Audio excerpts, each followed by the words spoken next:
ವಿಶ್ವ ಹಿಂದೂ ಪರಿಷತ್ ಬಜರಂಗ ದಳದಿಂದ 25 ವರ್ಷದಿಂದ ಹೋರಾಟವನ್ನು ಮಾಡ್ತಾ ಬಂದಿದ್ದು ಇನ್ನೇನು ಸ್ವಲ್ಪ ಮಾತ್ರ ಉಳಿದಿದೆ. ಸೊ ಅದಕ್ಕೆ ಶ್ರೀರಾಮ ಸೇನೆ ಸಂಘಟನೆಯವರು ನಾವು ಕೂಡ ಈ ವರ್ಷ ಅವರ ಜೊತೆ ಕೈ ಜೋಡಿಸಿದ್ದೀವಿ. ಇನ್ನು ಮುಂದಿನ ದಿನಗಳಲ್ಲೂ ಕೂಡ ಬಟೆ ತೋ ಕಾಟೆಂಗೆ ಏಕ್ ಹೈ ತೋ ಸೇಫ್ ಹೈ ಅಂತ ಹೇಳಿದಂಥ ನಮ್ಮ ನಾಯಕರು.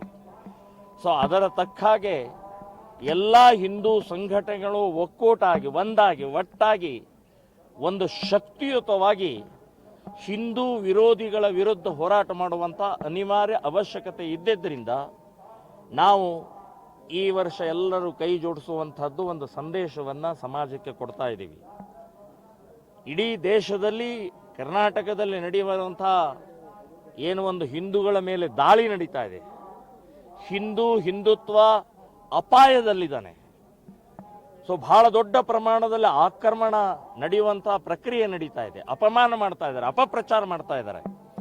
ಅದಕ್ಕೆ ಹಿಂದೂ ಸಮಾಜದ ಜೊತೆಗೆ ಹಿಂದೂ ಸಂಘಟನೆಗಳೂ ಕೂಡ ಒಟ್ಟಾಗಬೇಕು ಅಂತ ಹೇಳಿ RSSನ ಪ್ರಮುಖರಾದಂಥ ಮಾನನೀಯ ಭಾಗವತ್ ಅವರು, ಯೋಗಿ ಆದಿತ್ಯನಾಥ್ ಅವರು ಮತ್ತು ನಮ್ಮ ನೆಚ್ಚಿನ ಪ್ರಧಾನಮಂತ್ರಿಗಳು ನರೇಂದ್ರ ಮೋದಿಯವರು ಕೂಡ ಕರೆ ಕೊಟ್ಟಿದ್ದರಿಂದ ಸೊ ನಾವೆಲ್ಲ ಒಟ್ಟಾಗಿದ್ದೀವಿ. ಇನ್ನು ಮುಂದಿನ ದಿನಗಳಲ್ಲಿ ಈ ದತ್ತ ಪೀಠದ ಹೋರಾಟ ಇಡೀ ರಾಜ್ಯಕ್ಕೆ ಒಂದು ಶಕ್ತಿ ಕೊಟ್ಟಿದೆ. ಎಲ್ಲೆಲ್ಲಿ ಈ ರೀತಿಯ ಅತಿಕ್ರಮಣ ಮಾಡ್ಕೊಳ್ತಾ ಇದ್ರು, ಆಕ್ರಮಣ ಮಾಡ್ಕೊಳ್ತಾ ಇದ್ರು, ಎಲ್ಲಿ ಬೇಕಾದಲ್ಲಿ ಮಸೀದಿ, ಎಲ್ಲಿ ಬೇಕಾದಲ್ಲಿ ಗೋರಿ, ಎಲ್ಲಿ ಬೇಕಾದಲ್ಲಿ ಕಬರಸ್ಥಾನ ಮಾಡ್ಕೊಂಡು ಹೊರಟಂಥ ಆ ಅತಿಕ್ರಮಣಕಾರಿ ಪ್ರವೃತ್ತಿಗೆ ತಡೆ ಒಡ್ಡಿದ್ದೇ ಈ ದತ್ತಪೀಠದ ಹೋರಾಟದ ಒಂದು ರೂವಾರಿ ಅಂತ ಹೇಳ್ಬೋದು. ಇದೇ ತಾಕತ್ತು ತುಂಬಿದೆ ನಮ್ಮಲ್ಲಿ, ಇದೊಂದು ಶಕ್ತಿ ತುಂಬಿದೆ. ಸೊ ಯುವಕರಲ್ಲಿ ಯಾವ ರೀತಿ ಈ ರೀತಿ ಅತಿಕ್ರಮಣ ಮಾಡ್ಕೊಳ್ತಾರೆ ಅಂತ ಅನ್ನೋದಕ್ಕೆ ದತ್ತಪೀಠದ ಇಲ್ಲಿ ಬಂದ ಮೇಲೆ ಜನರಿಗೆ ಗೊತ್ತಾಯಿತು, ಕಾರ್ಯಕರ್ತರಿಗೆ ಗೊತ್ತಾಯಿತು. ಸೊ ಹಾಗಾಗಿ ಇವತ್ತು ತಮ್ಮ ಹಳ್ಳಿಗಳಲ್ಲಿ ತಮ್ಮ ಪ್ರದೇಶಗಳಲ್ಲಿ ಅತಿಕ್ರಮಣ ಮಾಡುವಂಥದ್ದನ್ನು ತಡೆದಿದ್ದಾರೆ.